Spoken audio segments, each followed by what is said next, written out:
Welcome to Real Money Talks. Real strategies from the moneymakers and the world changers that you can use to make millions, keep those millions, multiply your wealth, and build your team. Here's your host, author of 5 New York Times bestsellers, money expert on Dr. Phil, CNN, CNBC, The Street TV, Fox News, and The View, Laurel Langmeyer. Hey, this is Laurel. Welcome back to Laurel's Real Money Talks, a podcast where we talk about money, how to make it, how to keep it, how to invest it, how to use a team, and all the components required. In addition, I do a lot of interviews with extremely successful entrepreneurs, and we share a little bit about their money-making ventures. So today I have Alex Cattoni with me. She's worked with me in our company in 2013, started her career at Mindvalley, then did a ton of freelance, worked with Glenn Ledwell and the whole, the extraordinary operation that Glenn has. If you don't know who he is, you need to check him out. 2019 started a cool YouTube channel, really focused on copywriting, and then started what's called Copy Posse, which is awesome. So Alex, welcome and tell us about Copy Posse. Laurel, thank you for having me. I am excited to be here. Yeah, so my brand, Copy Posse, was sort of founded after my, years, almost a decade of experience writing copy for many high-level brands, primarily in the personal development space. So as you mentioned, I got my start back in 2008 at Mindvalley as an intern at the company, and then left in 2011 as the creative director. And then started freelancing and consulting and building funnels and writing email campaigns for brands. And, if I'm being honest, I hit a point in my freelancing career where I was getting a little bored. I was also getting a little jaded. I really was tired of seeing a lot of the sales tactics and kind of douchiness on the internet that I didn't really agree with. And I thought, okay, I'm going to talk about how you build a real business by being authentic and straightforward. And that's what I love about you, Laurel. Like, you just say it like it is. You have an incredible brand that you've built, and how that combination of sort of the old school linear direct response marketing with modern day branding and brand building and storytelling, and how those two things come together to create really great brands. And so I started Copy Posse in 2020, and over the last 3 years have built an audience of a few 100,000 people. And it's really my mission to kind of teach people the modern marketing techniques that I see kind of the direction we're going in today. So talk a little bit about copywriting versus marketing, because marketing to me is, I always say marketing is the answer to everything. And it's a huge umbrella that encompasses enormous amount of detail. So just speak to the distinctions, specifically to copywriting. Yeah. So, copywriting is a word that's used a lot because it's sort of unregulated and anybody can take a course and call themselves a copywriter. And, that's great. I have courses where I teach people that. Other people have courses where they teach people that. That's the beautiful thing about the industry, is that anybody can learn this skill, which makes it a really great way to make money, and fast track your freelancing and entrepreneurship journey. But great copywriters are also marketers. And so I always say, like, marketing, I agree with you. Marketing is everything. Marketing can solve everything. Marketing is positioning. Marketing is strategy. Marketing is understanding your customers. Marketing is knowing how to, create an offer that's a fit for your market. And then copywriters, or I should say great copywriters, understand marketing. And then they also just have this added ability of being able to craft messaging and critically think about the messaging they're using to be able to persuade people with words, not just written text, but video scripts and things like that. And so I agree, marketing is sort of, queen, and copywriting is an additional skill that is sort of the translation of that marketing into words and videos on the internet and offline, of course, as well. So, it's interesting, having wrote now, 6 big best-selling books and probably, I don't know how many dozens of other ones.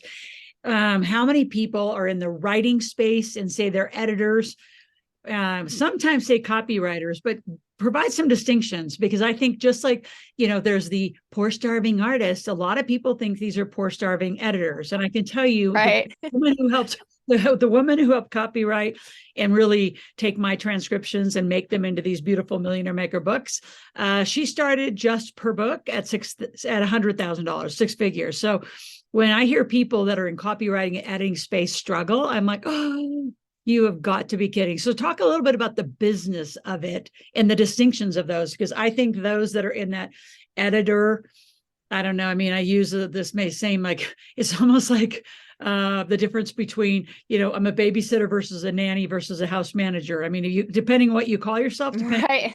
big price tag. Yeah.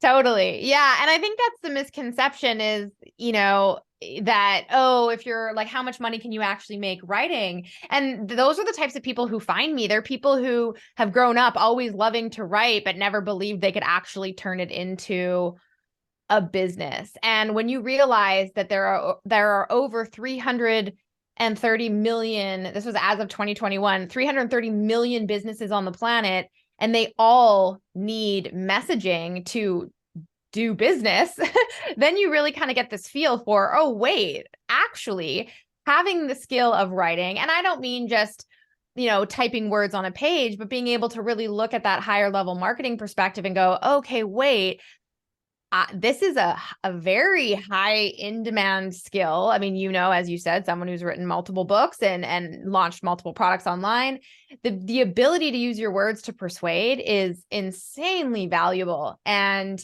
it is teachable. And I really think, I myself have interviewed so many entrepreneurs, and when you ask them, what's the number one skill that you credit to really the success of building your business, they'll say, oh my gosh, it's copywriting and marketing. Because, that's it. Everything falls back to that. And so there's different types of writing. I distinguish between book writing versus content writing, which would be more writing blog posts and more content for the sake of starting conversations and engagement and, collating a lot of information in one place. Then there's copywriting, which is more strategic. It's more directional. It's more guiding people from point A to point B to point C, through the buying experience from the very first touch point all the way to the final sale. There's SEO writing, which is obviously more strategic for, search engines and things like that. So there's so many different styles of writing. I, of course, am biased, but I think copywriting, because of the sheer fact that every single business on the planet, in every language on the planet, by the way, it's not just the thing that English people do. Every single language business on the planet needs people to be able to communicate effectively to get people to take action. And that's what makes it so valuable. So I have students who have started, from scratch, built, multiple six-figure copywriting businesses. And then that becomes the foundation for them starting other businesses down the road, for partnering with businesses, for leveling up to be marketing executives or marketing directors or chief copywriters at organizations. So it really is, the options are endless for people who learn that skill. So talk about the importance of business owners. Again, you kind of touched on it just in that last answer, but go into more detail. Like there's still the long form copywriters, the short form, the call to action, the VSL. Like talk a little more about like just as a business owner, because we have thousands and tens of thousands of business owners that are listening to our podcast. Help them understand why they need it all. It's right. really, and you really got to take this just so seriously, because it has changed. Just since, as you've seen my channels and my YouTube, we started July of 2021. And, you've seen us take from that to repurposing on Instagram to TikTok and just blowing up everywhere. But it's because we do a little bit of all of it.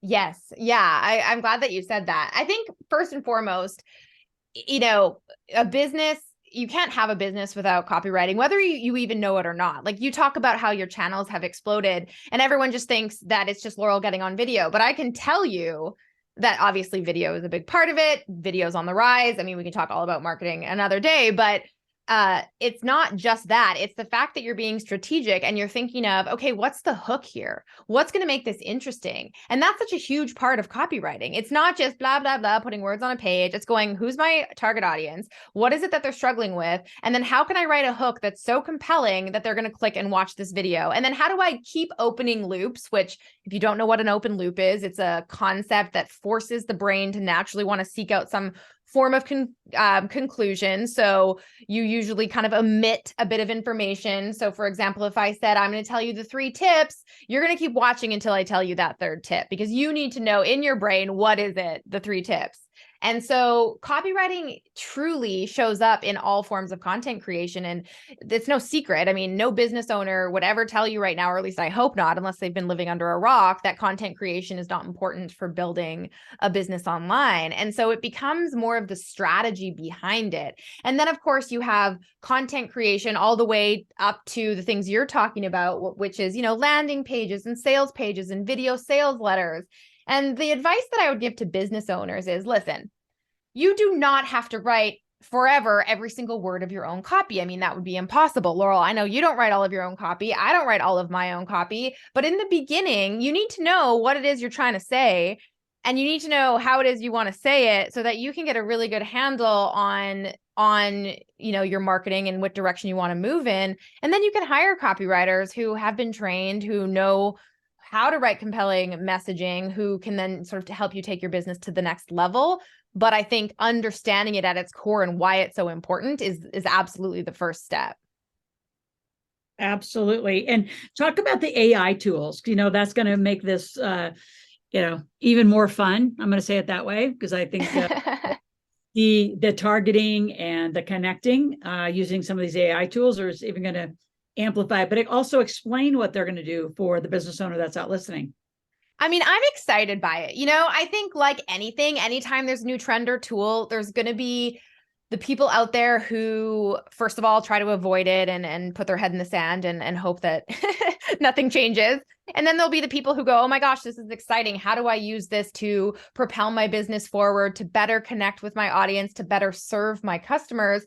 And then there's going to be the people who are going to use it for evil. And that's unfortunate, and it will happen. But I think now more than ever, and I heard this quote from Carl Krummenacher, he said AI plus HI, which is human intelligence, equals ROI. And so I think looking at these AI tools as a awesome shortcut to ideation, first drafting, strategizing frameworks and concepts, but not just relying on them. Because one thing is for sure, now that these AI, and I'm talking about content generating AI, there is so many different AI tools out there for every different need in your business, whether it's editing content, repurposing content, publishing content. And I'm really excited to play around with those in my business.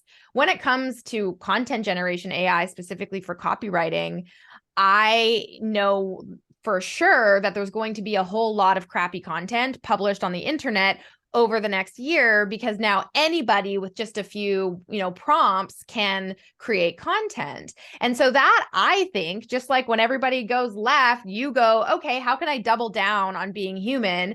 How can I use these tools to streamline my process, to increase my productivity, to help me with that first draft? But then how do I, use my original ideas and creativity to then take this content to the next level so that it rises above the noise that is already kind of starting to appear with the ease in which it, or with the ease that it takes to create AI content. So, like anything, use it as a tool, don't hide, but it's not the shortcut to building a brand people trust, but it is a shortcut to helping you streamline a lot of the content creation processes. Awesome. So talk about the mistakes. What are some of the mistakes you see people still doing in copywriting, things that are outdated? Give us some of the most up-to-date, like what really works as far as conversion, open rates, like what's working today? What do you see people and you kind of giggle going, oh my God, there's so many. 90s. They're so fun. Yeah. I mean, yeah. So I think a lot of it has to do with kind of where the industry is going. So one of the things that I've noticed in my own business is that this idea of linear marketing is dead. And what I mean by that is, yes, you'll still have funnels that convert. You'll still have, traffic that you'll buy, that'll go to a landing page, that'll sign up for a lead magnet that will then purchase your course. And that's awesome. But what I'm finding right now is that in my business, the average person actually interacts with my brand 34 times before they make that first purchase. And it's because people are taking longer now to make decisions. And, whether it's a paradox of choice, because there's so much great content on the internet, there's so many mentors, there's so many people they can learn from, or it's a lack of trust. They want to take more time to get to know who you are. Go check out all your social platforms, make sure you're the real deal, because let's be honest, imposters are everywhere. They're not going anywhere. So what all of that is creating is just a little bit of that mistrust where people need a little bit more time with you. And so I think relying only on like one funnel and saying, what the hell, I have this funnel, it used to work and now it's not working anymore. Well, what are you doing on other platforms? Are you showing up, with your community? Are you answering questions on TikTok or YouTube or Instagram or LinkedIn or whatever platform you want to hang out on? But I see that the average person is interacting with brands in a lot more places and a lot more often before they make a purchase. And so not only focusing on the immediate conversions, I also see that my customers typically purchase after 60 days, which is wild. Like if you think back to 5 years ago, everybody was optimizing for sales on day 1, 2, 3. If they hadn't bought in the first week, you counted it as basically a dead lead. That is no longer the case. The other thing that I see a lot of new business owners making is just this fear of polarization. They are afraid of sharing their truth or speaking up about, what they see in their industry or ruffling feathers because they don't want to polarize and they want to appease everybody. But now more than ever, I think people are looking for really strong voices to communicate their values and what they're all about. And that will make your audience want to rally behind you even more. And of course, you've heard probably the saying, if you try to appeal to no one, you'll appeal to no one. And I think that's more true now than ever. People are bored of generic one size fits all. I've heard this opinion 19 million other places type of content. And so not being afraid to kind of push some boundaries and figure out what you stand for and communicating that. So share with us some of the I'm going to say distinctions, to the degree you want to give away some of your Copy Posse secrets, because what you do on YouTube and like how you do copy or the messaging on YouTube, Instagram, TikTok, Telegram, Facebook, all of it, even LinkedIn, they're different. So maybe speak to some of the copy. I know some of the things that I've been coached heavily on in the kind of copy sense of just even doing videos is, don't give an offer, right? Just speak to the problem, speak to how you're a solution, but you're not pitching stuff. And I'll tell you, that's been, you eventually get to a pitch, maybe 3, 4, 5 videos in. So it's not, that's like, I'd say it's not like hard copywriting, but it's copy that's coming out of your mouth. And I still think all of it is a combined it's an integrated message that's necessary.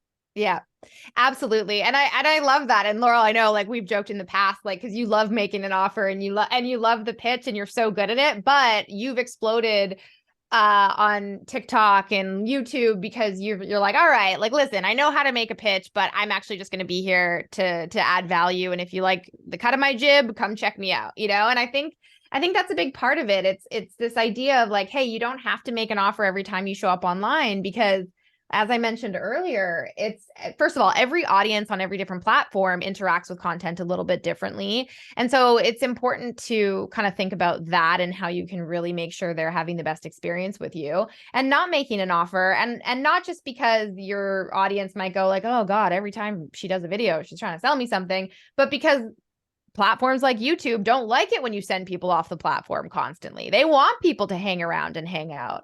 And so with my content strategy, so much of what we create is literally just how can we give a lot of great free content? How can we give the what but sell the how, right? So you'll look at my YouTube, you'll look at my Instagram, you'll look at my lead magnets. I am like giving you everything. I'm giving you the roadmap. I'm giving you the checklists. I'm giving you the tips. I'm giving you the strategies.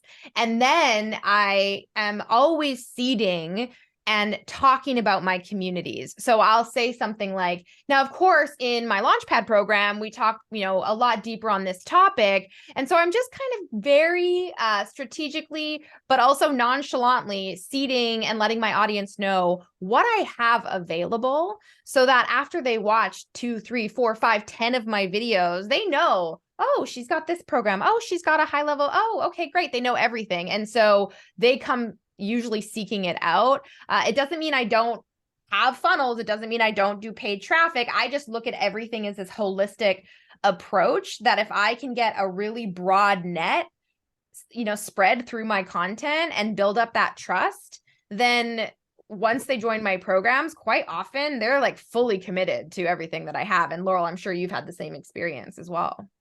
Absolutely. So tell us what's on the horizon. I mean, copywriting is not going away. I think it's, the undercurrent of every successful brand and continuing to. So tell us kind of as you look into the future, 2023, 4 and 5, I mean, what are you seeing that's going to be more prevalent? What do people need to be focused on? Yeah, I think community building is huge. If you're not already focusing on building community outside your paid programs, I think that's going to be really, really important. Of course, no matter what, you want to be able to connect with your audience, offer value, and then, take them sort of through the next level. One of the things that's really I think changed the way I think about how I create programs and run my business is I really truly think of the roadmap that someone needs to go through from going from point A, which is what I call the aggravating status quo, to B, which is their big benefit or big dream, and mapping it out kind of step by step. And so community building is huge. You don't have to be fully present on every single platform, but I will tell you, it's really not that hard. Once you have started creating content for one platform, repurposing is easy. And that's something that I've done to grow my brand and business. I think what we'll see is even more video marketing. I think anyone who's afraid to put their face on video, I challenge you, do it. Video is on the rise. YouTube is the number 2 most trafficked website in the world after Google. And so, I think YouTube is a huge opportunity moving forward in the future. TikTok is great. I mean, especially if you're looking to grow your market into the younger, but let's not forget aging, like Gen Zers. I talk to marketers who have said, oh, I just don't market to Gen Zers because they just don't buy. So we just remove them from our targeting. And I'm like, that's the stupidest thing I've ever heard, because they're getting older and they will be in your target audience at some point. And so, trying to not hide from what's really changing in terms of how the younger generation uses, for example, TikTok as a search engine now. And so that is just a fact. They're not going to Google, they're going to TikTok. And so really thinking about, okay, how can I use these evolving trends and tools to really just get in front of the people who are looking for the solutions I have, which is why I love YouTube and TikTok, because both of them are treated as more of a search engine. And why do people go to search engines? Because they have a problem and they're looking for a solution. And so it's just getting in front of them with your content.